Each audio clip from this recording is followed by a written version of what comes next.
Herzlich willkommen im Hamburger Bahnhof, Museum für Gegenwart Berlin, zur 4. Ausgabe der Volkswagen Art for All Online Edition. Mein Name ist Gabriele Knappstein, ich bin die Leiterin dieses Museums und habe gemeinsam mit Udo Kittelmann die aktuelle Ausstellung Katharina Grosse It Wasn't Us kuratiert. Ich freue mich sehr, dass ich heute gemeinsam mit der Künstlerin diese Ausstellung in Form eines Videowalks vorstellen kann.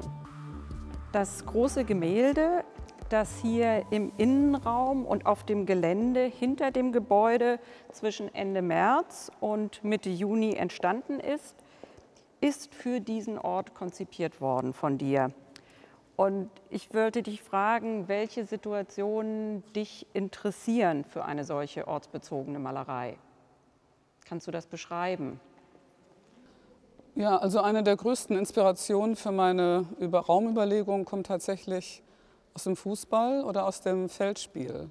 Also wo das Zusammenspiel, das telepathische Vertrauen, das Vorausahnen von Beobachtung, Raum ausdehnen, Raum verdichten, in Entfernungen denken, wenn das alles, das kann man da unheimlich gut beobachten. Und das heißt, du nimmst einen Raum, für den deine Malerei dann konzipiert wird, wie ein großes Feld war, ja, in das du dich hineinbegibst, ja, und auf dem du dann deine Markierungen vornimmst. Ja, ich nehme das als Feld wahr. Das Feld besteht aber nicht aus an der Fläche, sondern das Feld besteht letztlich wie im Stadion ja auch aus ganz vielen Elementen, die drumherum sich irgendwann, weiß man gar nicht mehr, wo hört das eigentlich auf. Also ich glaube, dass das Periphere auch einen enormen Einfluss hat auf die Bedingungen, die dann die Arbeit herstellen. Also ich empfinde eine Arbeit als eine Art Zusammenfall von Möglichkeiten, sowohl der Begebenheit, in der wir uns befinden, mit der Architektur, mit der Größe, dem Volumen, der Möglichkeit nach draußen zu laufen, der Andersartigkeit des Außenraums in seiner Funktionalität, als hier der institutionelle Rahmen mir bietet. Und dann natürlich die Leute, mit denen wir arbeiten. Die kuratorische Einladung hat ja auch eine Intention, die verschwindet ja nicht dadurch, dass plötzlich die Arbeit dann an einen Ort tritt, der die Einladung verursacht hat. Und diese ganzen einzelnen Elemente plus dem Zustand, in dem sich meine Arbeit gerade in dem Moment befindet und meinen Überlegungen zum Malen und zu dem, was ein Bild heute sein kann. Diese Sachen, die greifen zusammen und die verändern sich ständig in ihrem Gefüge. Die bleiben nicht fest.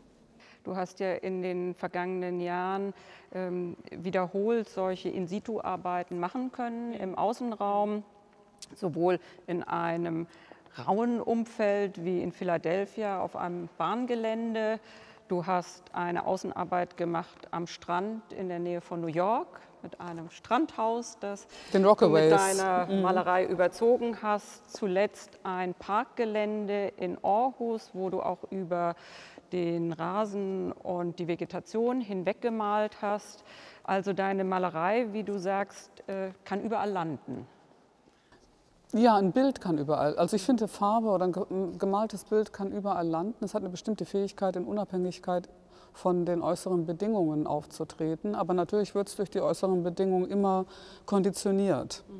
Und dadurch verpflichtet sich das Gefundene oder das, was ich gerade so vorfinde als Situation, mit den Vorschlägen, die ich machen würde für die Situation. Da gibt es dann so eine Art paradoxe Gleichzeitigkeit von dem Entwurf, der durch mich kommt, und die Gegebenheit, die durch die vielen Mitspieler kommt. Und die Interessen eventuell schließen sich vollkommen aus. Aber mich interessiert ganz besonders, dass es eine Gleichzeitigkeit von Dingen gibt, die sich nicht miteinander unbedingt so gut vertragen. Und dann entsteht genau in dem Moment, wo etwas Fremdes zu etwas Gefügtem kommt, so eine Art Notwendigkeit, dass die Verhandlung beginnt. Was kann wie wirken, was kann wo sein. Und ich finde, dass das ein gemaltes Bild heute machen kann. Das heißt, du gehst als Künstlerin in eine vorgefundene Situation mit einer Bildidee, könnte man vielleicht sagen, und dann entsteht ein Prozess des Arbeitens vor Ort, für den dann auch noch viele verschiedene andere Faktoren einen Einfluss nehmen auf das entstehende Bild. Und für die Besucherinnen und Besucher wiederum, wenn sie dann dieses Bild selbst durchlaufen und sich in diesem Bild bewegen, ergeben sich ja auch unterschiedlichste Faktoren, Verhältnisse, die auf die Wahrnehmung dieses Bildes Einfluss nehmen, beispielsweise die Lichtverhältnisse hier im Raum, die anderen Besucherinnen und Besucher, die gleichzeitig hier vor Ort sind. Der eine mag einen grünen Anzug anhaben, der andere eine graue Hose. Große und kleine Menschen bewegen sich um diese Körper herum und je nach Standort und Blickrichtung verändern sich Größenverhältnisse. Und was ich auch sehr bemerkenswert und für die Erfahrung dieser Arbeit besonders finde, man bewegt sich zwischen einem vertikalen und einem horizontalen Wahrnehmungsraum. Das ist eher ungewöhnlich für das Museum. Wir bewegen uns ja häufig mit einer Blickachse in der horizontalen. So man das so vor sich hat, ja, alles. Ja, genau, aber dass wir nach unten schauen und eine Bildwelt entdecken, mit vielen Details und unterschiedlichen Zonen. Das ist wirklich eine ganz besondere Erfahrung auch in dieser Arbeit. Ja, ich glaube, dass das eben auch so viele Möglichkeiten der Wahrnehmung plötzlich stimuliert. Also auch wenn ich hier so vorbeigehe, da gibt es natürlich auch was hier drunter. Das sehe ich aber nicht unbedingt. Also, oder man kann es auch vielleicht so schnell nicht wahrnehmen, worum es eigentlich geht. Und ich bin jetzt gerade hier durchgelaufen und habe schon eine gewisse Wegstrecke zurückgelegt. Und diese Wegstrecke ist ja auch schon wild und dann drehe ich mich um, dann ist die aber weg, ne? Dann fängt was Neues an. Also ist so ein bisschen, als ob ich auch durch diese Zonen immer wieder neu versuchen kann, wie es dann hier so auf die Arbeit drauf geht, wie dann vielleicht da vorne auch die Malerei sich wieder ganz anders verhält durch die Bedingungen der Oberflächen. Wird ja nicht nur das Richtungssehen, so, also vertikal, horizont, also viele Dimensionen, sondern auch die Art, wie das, was ich sehe, immer wieder durch die Tatsache, dass es auf was anderes drauf getroffen ist, ja, also auf eine Art Gegenstand sogar, könnte man sagen. Also die Farbe ist auf etwas ist etwas begegnet und hat dadurch wieder auch eine andere Ausprägung und Präsenz gekriegt. Und das kann ich mit meiner Präsenz dann auch ganz gut herausfinden. Das ist ganz, ganz schwer auf einem Bild oder in einer Dokumentation festzuhalten, ne? Also das ist wenn wir hier reinlaufen, ja, zum Beispiel. Ne? Auch Betrachter und die Besucher dieses Bildes eine wichtige Erfahrung, dass das, was dich als Malerin beschäftigt und was auch in diesem Prozess nicht alles vorhersehbar ist, wie die Farbe auf unterschiedlichen Untergründen und unterschiedlichen Materialien arbeitet, wie sich auf dieser Styroporstruktur dann die Malerei auftragen lässt. Es ist kein technisches Problem, ne, wie ist Malerei auf Styropor, sondern es ist natürlich auch der Widerstand, den dieses mehrdimensionale Teil ausübt, ne, dass er sich irgendwie auch gegen der Malerei irgendwie begegnet und sich gegen die stellt. Und, und ebenso stehe ich ja jetzt hier plötzlich drin, ne, in dem ganzen Trubel von Farbe. Und ich bin ja da auch so ein Widerstand. Nicht? Also ich kann plötzlich anfangen, vielleicht sowas auch zu entdecken, dass ich dem ja auch dem entgegenstehe, dem fast entgegenbringe, im Sinne von auch vielleicht Vorurteile, Unverständnis, Staunen.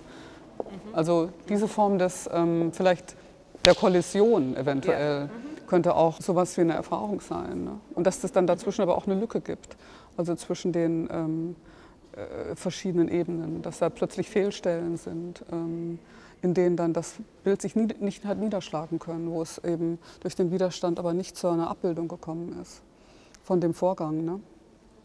Dieses Moment der verschiedenen Zonen, die sich über das ganze große Bild hinweg entwickeln, ist ja ein kompositorisches Moment, wo du im Prozess des Arbeitens einerseits dich in einem bestimmten Bereich des Bildes bewegst, aber gleichzeitig auch das Ganze vor Augen hast. Und diese Entscheidung, in einer bestimmten Zone zu arbeiten und gleichzeitig doch das Ganze mitzudenken, das stelle ich mir als eine sehr energieverbrauchende Tätigkeit vor.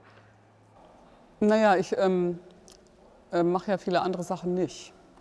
Also ich erzähle keine Geschichte, ich habe keinen linearen Vorgang, ich muss nicht kausal denken, sondern ich denke eher in sowas wie Kompositformen. Das Malen ist ja so grundlegend gesehen ein Auftragen von Farbe auf anderen Schichten und dadurch gibt es keinen Anfang, kein Ende.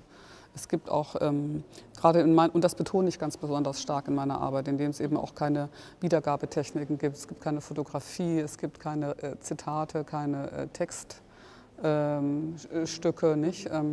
Ich verlasse mich da vollkommen im Kern auf die Arbeit mit der Farbe, mit den verschiedenen farbigen Zonen, mit dem Zusammendrehen der farbigen Elemente zu einem Strang sozusagen, in einer Art von fast Gleichberechtigung der Farben, die dann das Ganze durchfluten, die ganze Arbeit. Und dadurch wird natürlich schon eine so ziemlich große Form hergestellt, durch diese Flutung mit dem Farbstrang.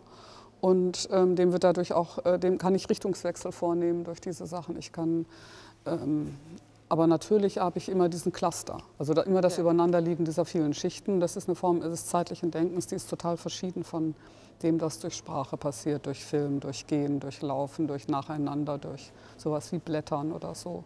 Und das ist insofern eine ganz andere mentale Disposition und ein anderes Training, was ich als Malerin habe, als jemand, der zum Beispiel Filme macht oder Musik schreibt.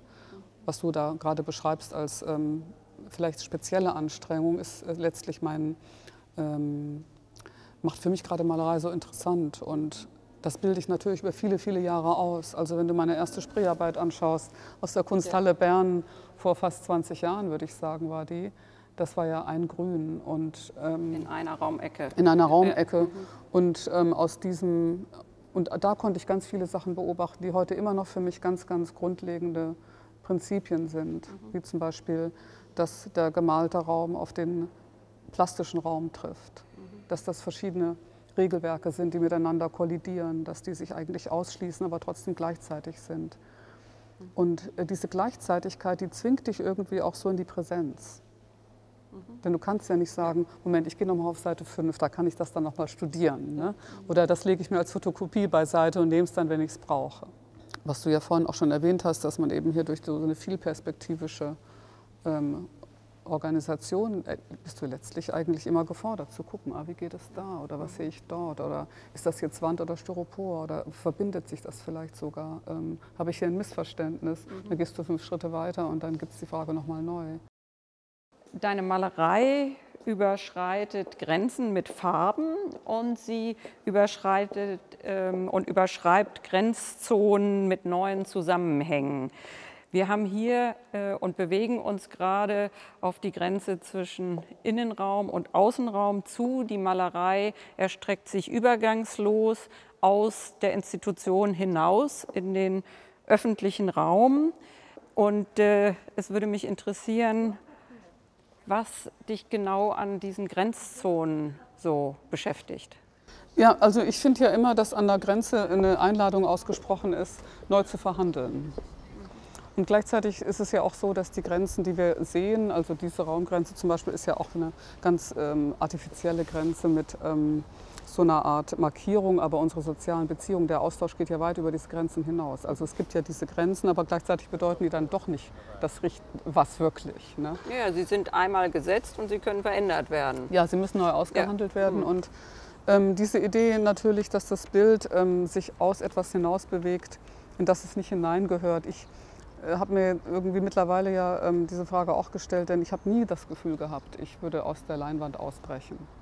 Also ich kann mich auch erinnern, als Kind schon auf Dinge gemalt zu haben, die nicht typisch für Malerei als Untergrund gebraucht werden. Aber das ist in der Malereigeschichte auch so.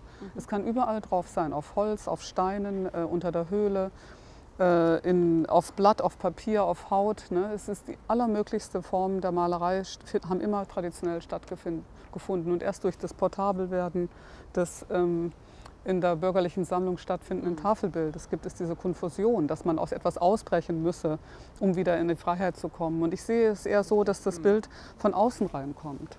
Also ich finde, das Bild hat eine Art Einfallsmöglichkeit in die Situation. Es bricht ein oder bricht hervor, aber es entwickelt sich nicht aus irgendwas Kleinem. Die Malerei oder das gemalte Bild ist nicht im Entstehen, indem ich eine Leinwand ausspanne. Das ist aus meiner Sicht ein vollkommenes Missverständnis.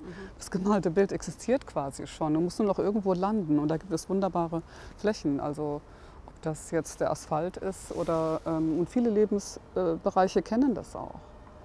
Ja, also die Bildform, die eingebaut wird in andere funktionale Systeme.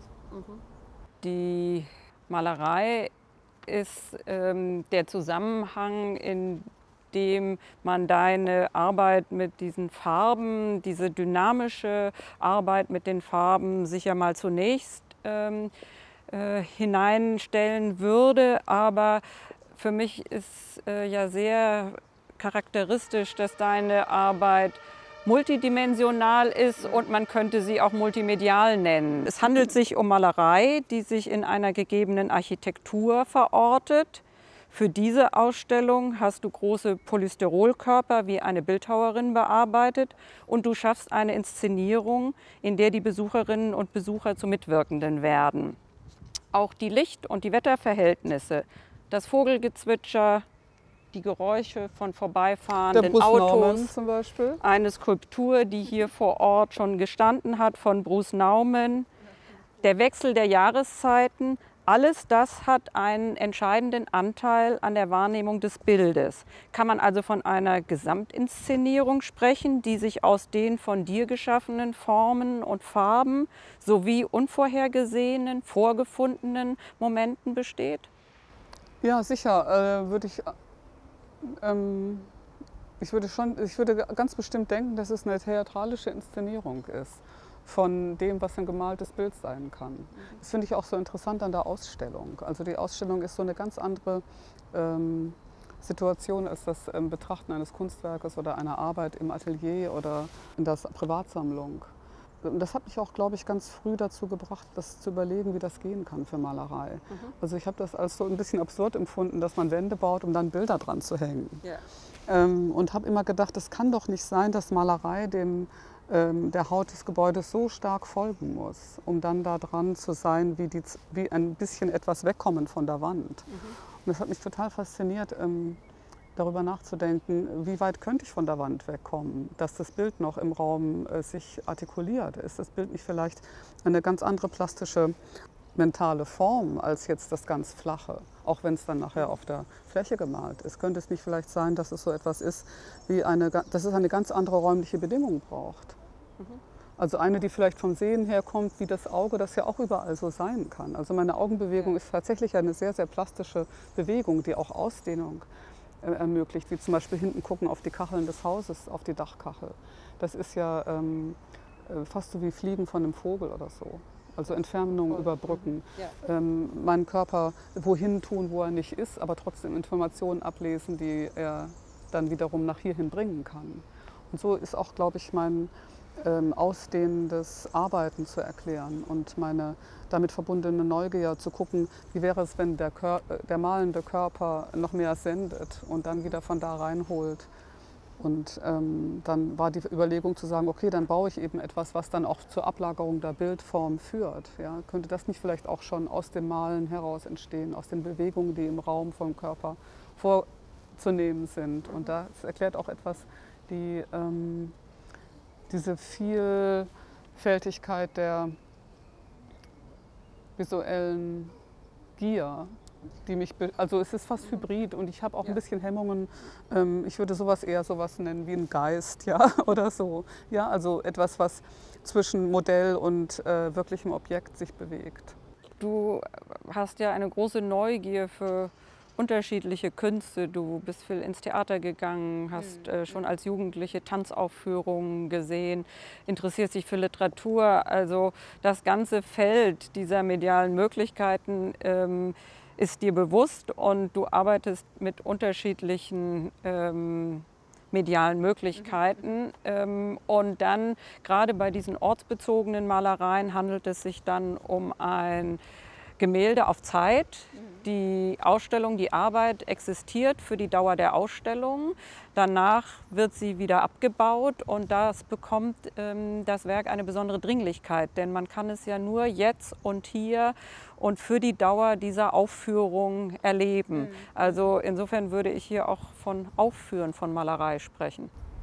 Ja, also ich finde auch es gibt eine solche Schönheit in der Verschwendung. Und die Schönheit, die dauert dann an, gerade weil das ja ein Ereignis ist und weil das Ereignis in der Gegenwart erloschen ist. Also dadurch gibt es auch diese Einmaligkeit, ja, einmal und nie wieder. Ja, und Ja. das ist eben ein besonderes Format, das du hier wählst. Du arbeitest ja auch auf Tafelbildern, Malerei auf Leinwand, es gibt bemalte Körper, aber diese In-situ-Arbeiten sind eben für die Dauer einer Ausstellung konzipiert und entstanden. Und sie haben eine große Dynamik. Und diese Dynamik ist für den Besucher und die Besucherin, die sich hier durch das Bild bewegen, sehr gut erlebbar. Die Gesten, die du mit deinem Handwerkszeug auf dieser Malereifläche schaffen kannst, übertragen sich auch körperlich auf den Betrachter und die Betrachterin, die sich durch diese dynamische Situation bewegen. Und insofern interessiert mich dieses Zusammenspiel von einer abstrakten Malerei und einer ganz konkreten räumlichen, malerischen, farblichen Situation, die man in diesem Zusammenspiel wirklich erfahren kann. Ja, ich denke auch, dass das, was du da beschreibst, vielleicht sich schon herauswindet aus dem Begriff abstrakte Malerei. Also das ist ja doch auch ein historischer Begriff, der zwar jetzt schon mehrere Generationen in der Erneuerung sich befindet, aber ich würde den ja selber nicht so ganz eindeutig benutzen können. Wie ich eben beschrieben habe, dass sich die Dynamik dieser Malerei ganz unmittelbar körperlich erfahren lässt, ist beeindruckend, weil damit die Fähigkeit der Kunst, Imaginations- und Möglichkeitsräume zu eröffnen, wirklich körperlich real erfahrbar wird in der Bewegung durch dieses Bild. Und ich denke, dass für die Gesellschaft dieses Potenzial der Kunst von sehr großer Bedeutung ist. Und ich weiß auch, dass dich dieses Potenzial und dieses Wirken von Kunst in die Gesellschaft beschäftigt. Aber ich denke, dass eben natürlich das, was du sagst, ganz wichtig ist, dass wir Künstlerinnen und Künstler uns damit beschäftigen, Vorschläge zu machen, die zeigen, wie die Alternative aussieht. Und zwar interessanterweise eben nicht unter der Bedingung, dass man das, was man vorfindet, wegrasiert, wie vielleicht bei den Utopisten, sondern wo man sagt, okay, das sind die Gegebenheiten, aber ich gestalte die jetzt erstens, indem ich sie erkenne, sowieso schon oben. Und dann könnte man ja in so einer geordneten Situation, wo man denkt, hier ist gar nichts mehr zu machen, ist siehe da ein Vorschlag möglich, den man sich so nicht gedacht hat. Wird ein Raum gezeigt, den man vorher so nicht gesehen hat. Das ist so ein bisschen wie wenn jemand sagt, ich sehe da aber was, der andere sagt, nee, ich sehe es nicht.